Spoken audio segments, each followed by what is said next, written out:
네, 허가님 반갑습니다. 이렇게 먼 곳 부산까지 와주셔서 감사드리고 오신 기념으로 간단한 인터뷰 시작하겠습니다. 허가님의 입장에서 아미고를 소개해 주신다면요?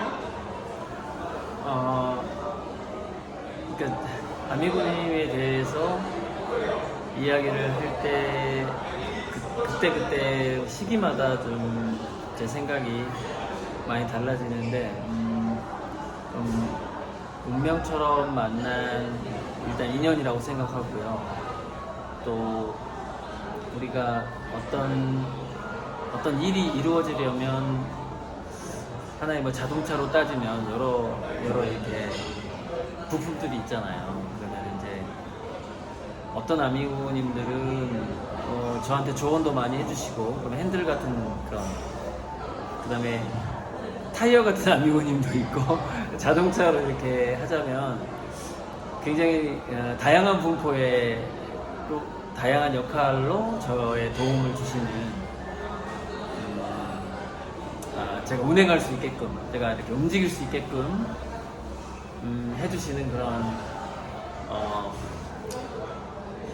고급, 제가 여행 또는 그림으로 이렇게 여행을 떠날 수 있게끔 해주는 그런 좀 고급 자동차 같은 그런 존재? 예, 아미고님 없으면 어디 갈 수가 없어요. 움직일 수가 없어요. 그런. 다음 질문으로 기억에 남는 아미고 팬이나 그 사연에 대해서 소개해 주시면 감사드리겠습니다.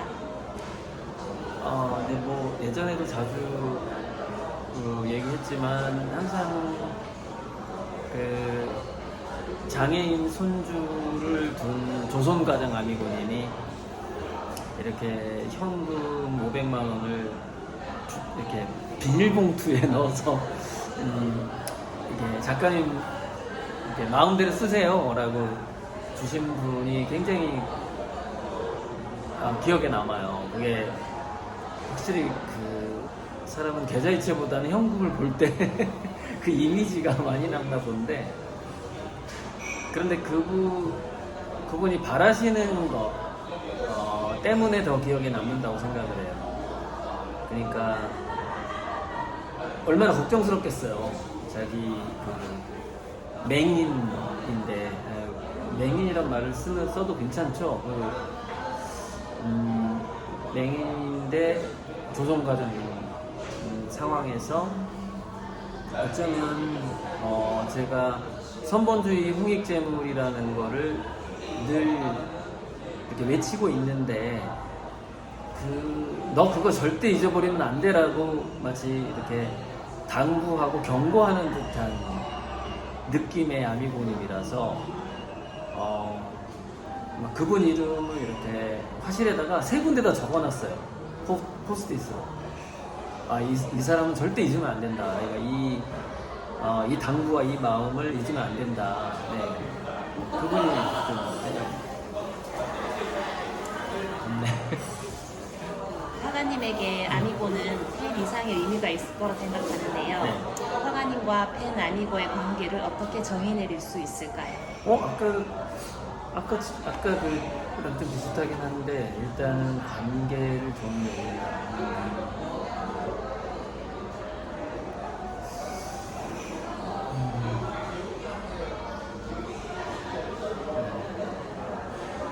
날개? 지금으로서는 왼쪽 날개와 오른쪽 날개처럼 같이 두 바퀴처럼, 마차의 왼쪽 바퀴 오른쪽 바퀴처럼 지금 같이 굴러가고 있거든요. 그래서 저도 지치면 안 되고 또 아프면 안 되고, 아미고님들도 이제 뭔가 우리가 성과를 내는데 정말 얼마 안 남았으니까 좀 더 잘 이렇게 지치지 않고 저를 믿어주시고 후원도 계속 해주셨으면 감사하겠습니다. 네. 아미고들이 이렇게 모일 수 있었던 결정적인 요인이라면 무엇이 있을까요?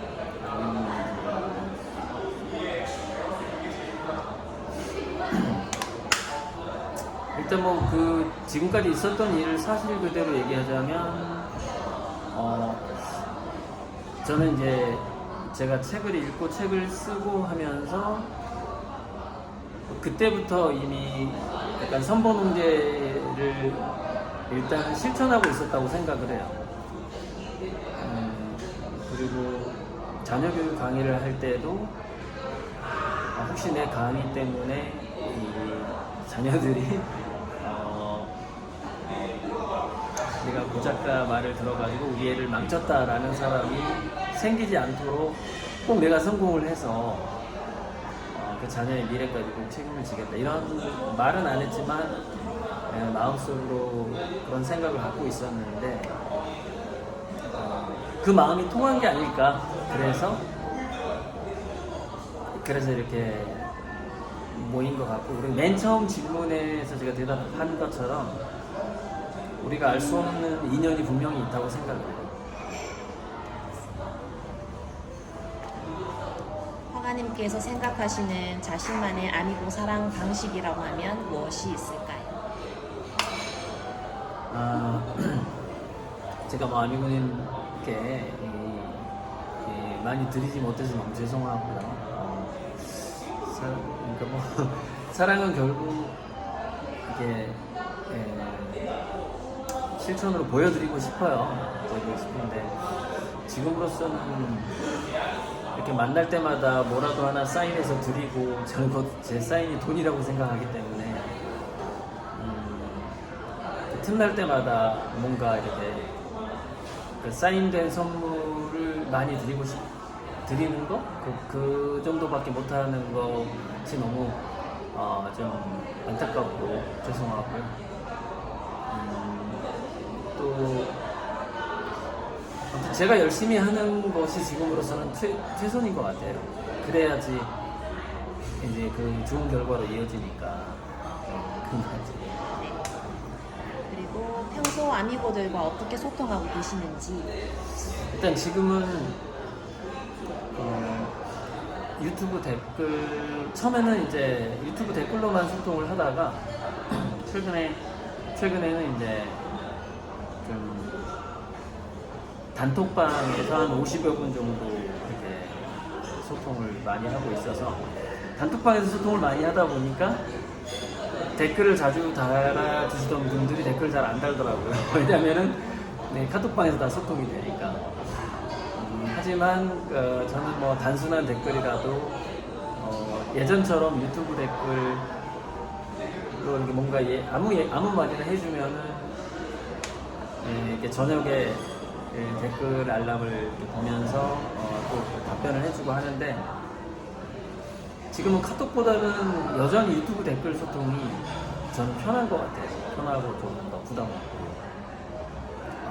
근데 나중에는 뭐 직접 만나는 일이 특히 전시장에서 전시회나 아트페어를 더 자주 하게 될 거니까 앞으로는 직접 만나는 일이 더 많아질 거라고 생각합니다.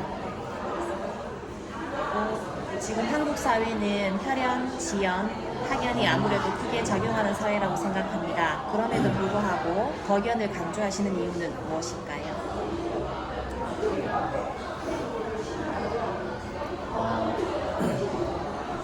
송기령 박사가 핵개인의 시대라는 얘기를 하면서 이제 사람들이 뭐 부모 형제 간에도 부모 자녀 간에도 취향 사회로 간단 말이야. 자기 취향 사회로 가는 그리고 뭐라 그러더라? 요즘엔 TV도 같이 안 본대요. 각자 자기 휴대폰으로 자기 유튜브를 본다는 거죠. 자기만의. 이제 그런 시대로 가는 게 좀 당연한 것 같은데요. 사람들이 뭔가 집단적으로 뭔가 사고하는 그런 틀을 저절로 벗어날 수밖에 없다고 생각하고 그것이 그 자아 실현의 과정 또는 인간의 자기만의 색깔을 찾고자 하는 인간 속에 숨어있는 신의 속성 같은 거 그런 어떤 그걸 또 영성의 시대라고 말하기도 하고 그렇게 가는 데 있어서 그러니까 나랑 같은 별에서 온 존재를 찾는 그런 경향이 나타나는 거죠. 그러니까 그런 경향을 뭐 또 다 연결되다 보니까 아프리카에 있는 친구를 내가 휴대폰으로 사귈 수도 있는 그런 시대가 오다 보니까 이게 덕연의 시대가 저절로 오게 되는데, 덕연의 시대에 우리가 느낄 수 있는 어떤 시너지라던가 강력한 힘을 지금은 아직 사람들이 체감하지 못할 거예요. 그런데 이게 인공지능이 더 발달하게 되고 우리가 뭐 암호화폐하고 블록체인을 자꾸 연결짓는데, 블록체인의 본질은 신뢰의 도구예요. 그러니까 지금 우리가 카톡을 하고 특히 인스타나 페이스북 할 때 그 아이디 도용 같은 게 있잖아요. 근데 지금은 그런 게 있는 시대지만 이제 그런 게 불가능한 시대가 온단 말이죠. 그 진짜 블록체인이 된다면, 진짜 그 사람인 줄 알게 된다면, 그 정말 블록체인의 시대가 왔을 때 그 덕연의 시대, 그러니까 저 지구 반대편에 있지만 얘가 정말 개구나라고 충분히 인정받을 수 있는 그런 신뢰가 형성이 된 순간, 같은 별에서 온 사람들끼리의 어떤 연합, 그 다음에 자기들끼리의 어떤 돈의 거래라던가 선물, 이런 것들이 폭발적으로 증가하게 될 거거든요.